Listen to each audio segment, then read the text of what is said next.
You know, this book really came into my head in full color. It was a Tuesday night. It was 2 a.m. I was in a bar kissing Dennis Rudd. And I was thinking in my head that I want to get married and have children someday. So what am I doing with the world's ultimate bad boy?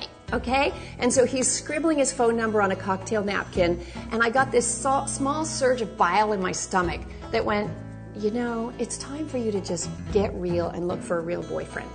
So that's sort of the beginning of my journey. Writing the boyfriend test was partly cathartic for me and partly helpful. You know, I'm a communicator. I've studied psychology.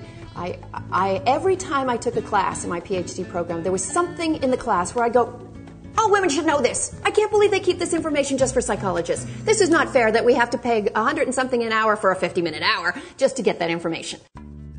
The boyfriend test is divided into 5 segments. First is the girlfriend test, where you look at some of your own issues before you put yourself out at those dating dinner tables.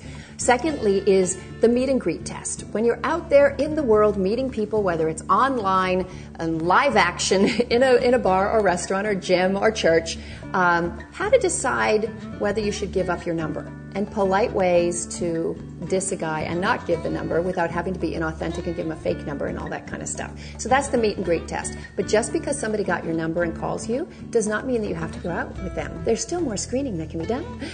With the telephone test, things to look for, questions to ask, things to listen for when someone makes that first phone call. Then there's the first date test, what it's like on the first date. And at any of these stages, you can dump a guy and not feel one little bit of guilt. Then there's the 5-date consistency test and the 90-day probation period. And there are 50 questions on the test, and the question that gets awarded the most points, they're on a point system, some of them aren't worth but a couple points and some are worth quite a lot, is what kind of relationship does he have with his mother?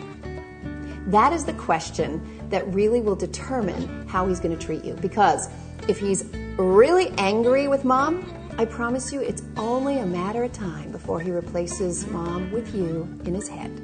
If he's a little too close to mom, sorry girls, he's already got a wife. You'll only ever be the mistress.